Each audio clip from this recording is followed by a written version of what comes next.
जेहलम से पुलिस की जबरदस्त कार्रवाइयों पर मुबनी तफसीली रिपोर्ट। सबसे पहले सोशल मीडिया पर वायरल वीडियो का मामला। डीपीओ जेहलम नासिर महमूद बाजवा के हुक्म पर एसएचओ सोहाव फरक शबीर डार और टीम की फौरी कार्रवाई।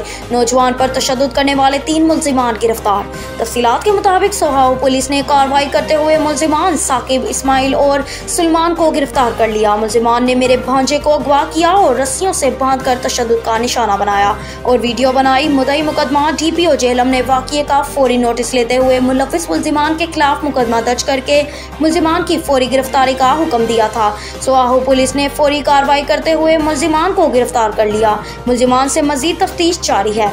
डीपीओ जेहलम नासिर महमूद बाजवा का कहना था कि मेरिट और शफाफियत को हर सूरत यकीनी बनाया जाएगा। एक और कार्रवाई में एसएचओ सोहाव फरक शबीर डार और टीम की बड़ी कार्रवाई। तकरीबन 2 हफ्ते कबल 5 शहरियों को फायरिंग करके जख्मी और एक को कत्ल करने वाला मरकजी मुल्जिम गिरफ्तार।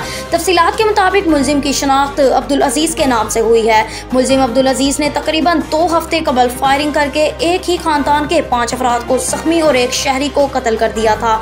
मकतूल की शनाख्त सफ्तर हुसैन के नाम से हुई थी, जबकि जख्मियों में रेहान, असगर, वकास अहमद, ताहिर महमूद, मोहम्मद अख्तर और नसरीन बीबी शामिल हैं। सोहाव पुलिस ने जदीद साइंटिफिक तरीकाकार और ह्यूमन रिसोर्स को बरोकार लाते हुए मुल्जिम को गिरफ्तार कर लिया। मुल्जिम से आला कत्ल की बरामदगी का तहरुक जारी है। वाक़या साबका रंजिश की बना पर पेश आया था। मुल्जिम से मजीद तफ्तीश जारी है। जेहलम पुलिस का मंशियात फरोश मुल्जिमान के खिलाफ क्रैकडाउन जारी रहेगा।